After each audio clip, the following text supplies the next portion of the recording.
ஒரு அழகான கிராமத்துல ராமு அண்ணா பெரிய வாழைத்தோட்டம் வைத்திருந்தார். அந்த தோட்டத்துல மஞ்சள் மஞ்சள் வாழைப்பழங்கள் காற்றில் ஆடிக்கிட்டு இருந்தது. அத மேலிருந்து பாத்துக்கிட்டு இருந்தது ஒரு சின்ன குரங்கு. அடடா, என்ன அழகான வாழைன்னு குரங்குக்கு வாயில தண்ணி ஊறுது. ராமு அண்ணா அங்கேயே நின்று தோட்டத்தை கவனமா பாத்துக்கிட்டு இருந்தார். குரங்கு மெதுவா கீழே இறங்குச்சு. சுற்றி பார்த்தது. யாரும் இல்ல போல நினைச்சு கை நீட்டியது. பளிச் ஒரு வாழைய பிடிச்சுக்கிட்டு சீக்கிரம் மேலே ஏறிச்சு. ஏய் குரங்கே!ன்னு ராமு அண்ணா கத்தினார். ஆனா குரங்கு மரத்து மேல உட்கார்ந்து வாழை சாப்பிட்டுக்கிட்டே சிரிச்சது. மரத்து மேல சிரிச்சுக்கிட்டு இருந்த குரங்கு கீழே ராமு அண்ணா கோபமா நிக்கிறத பார்த்தது.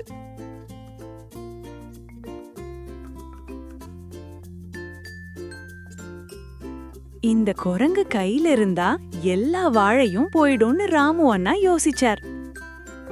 அடுத்த நாள் ராமு அண்ணா ஒரு பிளான் போட்டார். ஒரு பெரிய கூடல பழுத்த வாழைகளை வச்சு மரத்து கீழே விட்டார். குரங்கு தூரத்துல இருந்து பார்த்து, அட இது என்ன சந்தோஷம்னு குதிச்சு வந்தது. ஆனா அந்த கூடக்குள்ள ஒரு பெரிய வலை மறைஞ்சிருந்தது. குரங்கு உள்ள கைய வச்சதும் சடாக் வலை மேல போச்சு. ஐயோன்னு குரங்கு கத்துச்சு. ராமு அண்ணா வந்து திருட்டா எடுத்தா இப்படிதான் ஆகும்னு சொன்னார். குரங்கு மன்னிப்பு கேட்டது. ராமு அண்ணா நல்ல மனசுல அதை விடுதலை செய்தார்.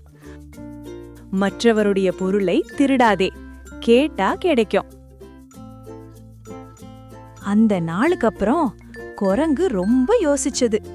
நான் திருடுறது தவறு, நல்லவனா இருக்கணும்னு முடிவு பண்ணுச்சு. அடுத்த நாள் காலையில குரங்கு ராமு அண்ணா வீட்டுக்கு வந்தது. கையில ஒரு தேங்காய், சில மாம்பழம் பரிசா கொண்டு வந்தது. ராமு அண்ணா ஆச்சரியமா பார்த்தாரு.